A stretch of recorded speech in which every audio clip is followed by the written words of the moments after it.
Come, Holy Spirit, fall afresh on me, fill me with your power, satisfy my need.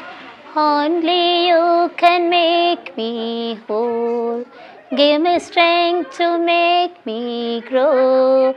Come, Holy Spirit, fall afresh on me. ஓகேங்க, good morning. எப்படி இருக்கீங்க? ஓகேங்க, இப்போ இந்த வீடியோவில் நான் உங்ககிட்ட எதை பற்றி பேச போகிறேன்னு சொன்னாக்கா, கடவுளுடைய அன்பு நமக்காக போராடுகிறது. So God fights the battles, defend us. ஓகேங்களா? இது நம்மளுடைய வாழ்க்கை, நமக்கு வெளியில் உள்ள பேட்டில்ஸையும் அவர் போராடி வெற்றி கொண்டு இருக்கிறார். நமக்குள்ளே இருக்கிற அந்த பேட்டில்ஸையோடையும் போராடி சார்பாக இருந்து நமக்கு வெற்றியை கொடுக்கிறார். ஓகே, இதிலிருந்து பைபிள்லேருந்து நான் உங்களுக்கு ஒரு 2 மேற்கோள் காட்டுறேன், இல்லாட்டி 3 மேற்கோள்கள் காட்டுறேன்.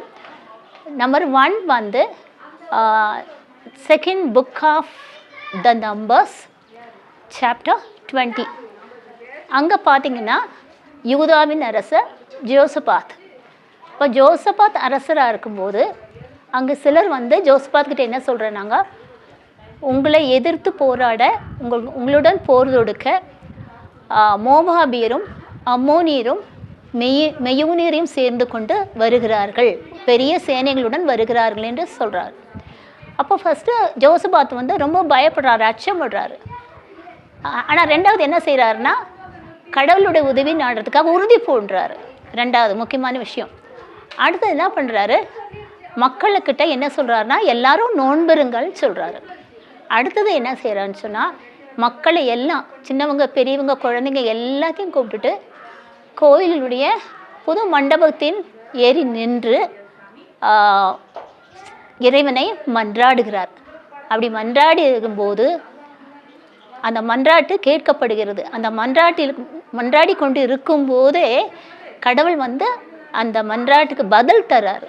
எப்படின்னு சொன்னாக்கா, அங்கிருந்த ஒரு லேவியர் யகாசியல் மேல் ஆண்டவருடைய தூய ஆவியானவர் எழுந்தருளி வராரு. அப்போது யகாசியால் தூய ஆவியால் நிரப்பப்பட்டு இப்படி இறைவாக்கு உரைக்கிறார். அரசர் யோசபாத்தே, மக்களே அஞ்சாதிருங்கள், நிலை குலையாதிருங்கள், ஏனெனில் இந்த போர் உங்களுடையது அல்ல, இது ஆண்டவருடையது. இப்போ நீங்கள் என்ன செய்யணும்னு சொன்னாக்கா, நாளை போருக்கு புறப்பட்டு செல்லுங்கள். அவங்க எப்படி வருவாங்கன்னா, சீஸ் மலைச்சரிவின் வழியாக வருவாங்க. நீங்கள் வந்து எரிவேல் பாலைவனத்திற்கு எதிராக இவ்வளோ பள்ளத்தாக்கிற்கு செல்லுங்கள். நீங்கள் அங்கே சென்ற பிறகு அணிவகுத்து நின்றால் போதும். Just take you position, but don't fight, போராட வேண்டாம், உங்களுக்காக கடவுள் போராடுவான்னு சொல்கிறார். அது பிறகு இவர் ஜோசபாத் என்ன சொல்கிறாருன்னு சொன்னால், மக்களிடம், மக்களே கடவுளை நம்புங்கள், உங்களுக்கு எதுவும் நேரிடாது, அவருடைய இறைவாக்கினரின் வாக்கையும் நம்புங்கள் அப்படின்னு சொல்லிட்டு என்ன சொல்கிறாரு, நாளைக்கு போருக்கு புறப்பட்டு செல்லுவோம் அப்படின்னு சொல்லிட்டு பாடகர் குழுவை தயார் செய்கிறாரு. பாடகர் குழுவினிடம் அவர் என்ன சொல்கிறாருன்னு சொன்னாக்கா, ஆண்டவரை புகழ்ந்து பாடுங்கள், ஏனெனில் அவர்தான் பேரன்பு என்றென்றும் உள்ளது அப்படின்னு சொல்லிட்டு விழா கோலம் போன்ற மாதிரி அவங்கள தயார் செய்து அவர்களை கடவுளை புகழ்ந்து பாட வைக்கிறாங்க. அதிகாலையில் அவங்க புறப்பட்டு அதே மாதிரி தெற்கு பாலைய நிலத்துக்கு போகிறாங்க. அப்படி போகும்போது கடவுள் சொன்ன மாதிரியே அங்கே ஜஸ்ட் அணிவகுத்து நிற்கிறாங்க. அந்த சமயத்தில் என்ன ஆகுதுனாக்கா, அந்த வந்த எதிரிகளான அம்மோனியரும் மோவாபியரும் செயிர் மக்களை அழிக்கிறாங்க. அழித்த பிறகு இவங்களும் மோவாபியரும் அம்மோனியருமே ஒருவருக்கொருவர் போரிட்டு கொண்டு அவங்கள வந்து அழிஞ்சு போகிறாங்க. அப்போது மக்கள் அந்த பழத்திரல் வந்து பாலைவனத்தில் வந்து பார்க்கும்போது ஒரே பிணக்குவியல்கள் தான் அங்கே இருக்குது. அப்போ அவங்க என்ன பண்ணுறாங்கன்னா, கொள்ளையிடுறாங்க. 3 நாளுக்காக அந்த அந்த படைத்தலையில் வந்து அந்த பிணங்களிலிருந்து என்ன பண்ணுறாங்க, கொள்ளையிடுறாங்க. ஸோ அந்த பள்ளத்தாக்குக்கு என்ன பேருன்னு சொன்னாக்கா புகழ்ச்சி பள்ளத்தாக்கு. ஸோ இவ்வாறாக கடவுள் தம் மக்களுக்காக அவர் போரிட்டு வெற்றி கொணருவார், தம் மக்களையும் பாதுகாப்பார். ஓகே, இது ஒரு மேற்கோள். அடுத்த மேற்கோள் எதுலேருந்து பார்க்குறோன்னு சொன்னாக்கா, நான் ஏற்கனவே 2வது வீடியோவில் சொன்ன அந்த விடுதலை பயண நூல். இப்போ அங்கே என்ன நடக்குதுன்னா, பார்வோன் மன்னன் என்ன பண்ணுறா, மக்களை இஸ்ராயல் மக்களை அனுப்பிச்சிட்ட பிறகு, எகிப்தை விட்டு அனுப்பிச்சிட்ட பிறகு அவன் செகண்ட் தாட் கொடுக்குறான். என்னென்னா, ஐயோ நம்ம அனுப்பிச்சிட்டோமே, இப்போ நமக்கு ஊழியம் செய்கிறதுக்காக அவங்கள வச்சிருக்கலாமேன்னு சொல்லிட்டு என்ன பண்ணுறான், மறுபடியும் ஒரு ரதங்களையும் ஒரு வீரர்களையும் அழிச்சிட்டு மறுபடியும் இந்த இஸ்ராயல் மக்களுக்கு பின்னால் வரான். அப்போது செங்கடல் முன்னால் வந்து இஸ்ராயல் மக்கள் பாளையம் இறங்கியிருக்காங்க. அப்போ அவங்க பின்னால் அதனுடைய பார்வோன் மன்னனுடைய பெரிய சேனையை பார்க்கும்போது என்ன பண்ணுறாங்கன்னா, so they were terrified and they cried out for God's help. So அப்படி கடவுள்கிட்ட முறையிட்ட பிறகு அவங்க மோயிசன் பக்கம் திரும்பி எகிப்தில் எங்களுக்கு சபக்குழிகள் இல்லைன்னு நினச்சா எங்களை இங்கே கூட்டிகிட்டு வந்து சாக வைக்கிறீங்க. நான் எகிப்தில் இருக்கும்போது நாங்கள் உங்ககிட்ட என்ன சொன்னோம், நாங்கள் எகிப்திற்கு ஊழியம் செய்வோம், ஆனால் பாலை நிலத்தில் போய் சாக மாட்டோம், இப்படி செய்து வெட்டிறேன்னு அவங்க முறையிடுறாங்க. அப்போ மோயிசன் என்ன சொல்கிறாரு, நீங்கள் அஞ்சாதுங்கள், பி ஸ்டில், ரிமைன் காம், ஏன்னா உங்களுக்காக கடவுள் போராடுவார். இன்று பார்க்கும் இந்த மக்களை நீங்கள் என்றுமே காண மாட்டீர்கள்னு சொல்கிறாரு. இப்போ கடவுள் மோயிசன்கிட்ட என்ன சொல்கிறாரு, so why this people they want to cry out to me for help, so tell them to move forward, முன்னேறி செல்ல சொல்லுங்க அப்படின்னு சொல்கிறாரு. அதுக்கு பிறகு நடந்தது உங்களுக்கு தெரியும். செங்கல் 2ஆக பிரிக்கப்படுது கடவுளால். அதன் வழியே பாதுகாப்பாக மக்கள் கடந்து சென்று செங்கடலை கடந்து போகிறாங்க. ஆனால் பின்னால் வந்தவங்க என்ன பண்ணுறாங்க, அந்த கடலில் மூழ்கி இறந்து போகிறாங்க. ஸோ இந்த 2 எக்ஸாம்பிள் உங்களுக்கு என்ன காட்டுதுன்னு சொன்னாக்கா, இக்கட்டான வேளையில் தம் மக்களுக்காக கடவுள் எப்படி போராடி மக்களை காத்து அவங்கள வந்து ஆபத்திலிருந்து மீட்கிறார், வெற்றி கொணர்கிறார் அப்படின்னு நம்ம பார்க்குறோம். இன்னும் பைபிளிலிருந்து பழைய ஏற்பாட்டிலேருந்து உங்களுக்கு இன்னொரு மேற்கோள் காட்ட போகிறேன். அதாவது ஆண்டவராகிய கடவுள் நமக்காக தம்மை நம்பியிருக்கும் மக்களுக்காக எப்படி போரிடுவார்ன்றது காட்டுறதுக்காக இன்னொரு மேற்கோளை காட்டுறேன். அதாவது அரசர் ஆகமம், அது 2வது புத்தகம். அதில் வந்து பார்த்திங்கன்னா, யூதாவின் அரசர் எசேக்கியா வந்து தன்னுடைய 25வது வயதில் யூதாவின் அரசராக பொறுப்பேற்கிறார். அப்போ அந்த பொறுப்பேற்று மொத்தம் 29 ஆண்டுகள் அரசாட்சி செய்கிறார். இப்படி எப்படிப்பட்ட மன்னரா அப்படின்னு சொன்னாக்கா, இவர் வந்து மிகவும் கடவுளுக்கு பயந்து கடவுள் மீது பற்றுறுதி கொண்டு ஆட்சி செய்கிறார். அதனால் பைபிள் என்ன சொல்லப்பட்டிருக்குனாக்கா, யூதாவின் மன்னர்களில் இவருக்கு முன்னும் அவரை போல் இருந்ததில் எந்த மன்னரும் இருந்ததில்லை, அவருக்கு பின்னும் வேறு எந்த மன்னனும் இருந்ததில்லை பைபிளில் நம்ம படிக்கிறோம். ஓகே, இப்போ இவர் ஆட்சி ஏற்ற அந்த 14வது ஆண்டில் என்ன ஆகுனாக்கா, அசீரிய மன்னன் சென்னப்கரிப் வந்து யூதாவின் மேலே போர் தொடுத்து முற்றுகையிடலாம், பல சூழ்ந்த நகர்களை கைப்பற்றவும் செய்கிறான்.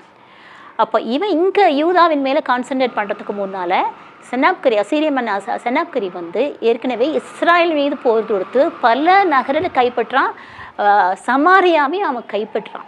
ஓகே, நம்ம மறுபடியும் இங்கே வருவோம் யூதாவின் இதுக்கு.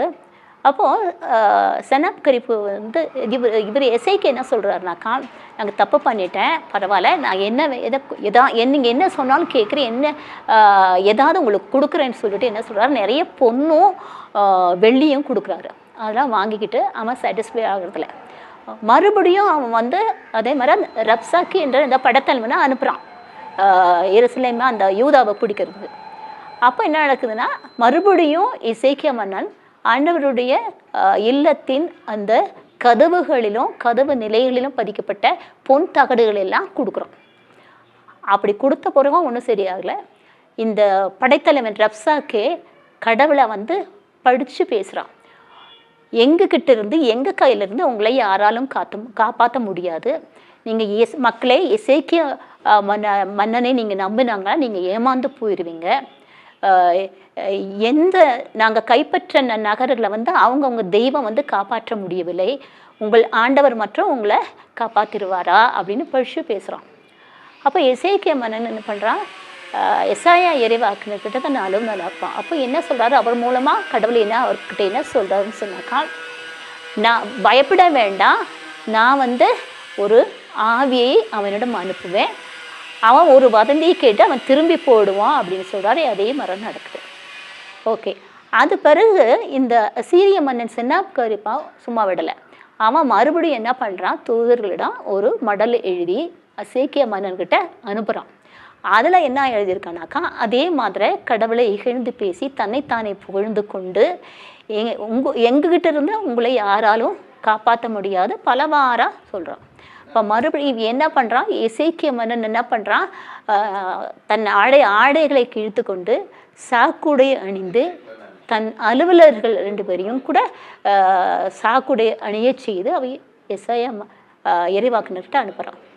இப்போது என்ன பண்ணுறார், கடவுள் என்ன சொல்கிறாரு, நீங்கள் அஞ்ச வேண்டாம், எசேக்கியா மன்னர்கிட்ட போய் சொல்லுங்கள், அந்த சென்னாப்காரிய மன்னனுடைய மூக்கில் வளையத்தையும் வாயில் கடிவாளத்தையும் வைத்து நான் அவனை விரட்டி விடுவேன், அவன் உங்கள் நாட்டிற்குள் நுழைய மாட்டான்னு சொல்கிறாரு. அப்போ என்ன ஆகுதுன்னா, சென்னாப்கரிபாத் அசீரியாவின் மீது படையெடுத்து வரான் வேறொரு அரசன். அப்போ இவன் என்ன பண்ணுறான், சென்னாப்கரியவன் நினிவேக்கு போடுறான். நினிவேக்கு போயிட்டு அங்கே தன்னுடைய இஷ்ட தெய்வமாக்கிய அஸ்ரோக்கின் கோயிலில் வந்து அவனை வணங்கி கொண்டிருக்கும் போது என்ன ஆகுனா, சென்னாப்கரியனுடைய புதல்வர்களே அவனை வந்து அங்கே வெட்டி கொலை செய்துடுறாங்க. இதெல்லாம் நமக்கு என்ன தெரியுதுனாக்கா, நம்ம கடவுள்கிட்ட சரணடைந்து நம்ம முழுமையாக ஒப்படைத்து அவரை நம்பும்போது கடவுள் வந்து நமக்காக போரிட்டு நமக்கு வெற்றி. அதே மாதிரி தான் அங்கே வந்து யூதாவின் மன்னன் எசேக்கியாவுக்கும் அவருடைய மக்கள் சார்பாக நின்று போரிட்டு சென்னாப்கரியை அழிக்கிறாரு. ஓகேங்களா, கடவுள் நம் சார்பாக இருந்து நமக்காக போராடுறதுக்கு நம்மக்கிட்ட என்ன இருக்கணும்னு பார்த்தாக்கா, கடவுள் மீது அதீத நம்பிக்கை கொண்டு இருக்க வேண்டும். எந்த வயதிலும் சந்தேகமே படக்கூடாது.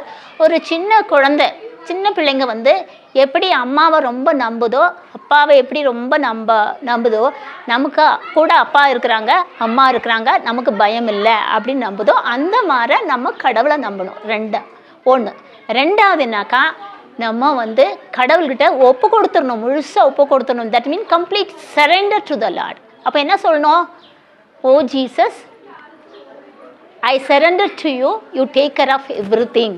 Lord Jesus, I surrender, you just take care of everything அப்படின்னு சொல்லிட்டு கடவுள்கிட்ட ஒப்பு கொடுத்துட்டு நம்ம தைரியமாக சந்தோஷமாக கடவுளுக்கு நன்றி சொல்லி புகழ் பாடணும். அப்போ கடவுள் என்ன செய்வார்னாக்கா, நம்ம எதிர்கொள்ளும் இந்த பிரச்சனைகளை இல்லாட்டி ஆபத்துக்களை, அந்த போராட்டத்தை கடவுள் எடுத்துக்கிட்டு நம் சார்பாக இருந்து போராடி நமக்கு வெற்றியை கொணருவார். ஓகேங்களா, மீதியை அடுத்த வீடியோவில் பார்க்குவோம். பாய்.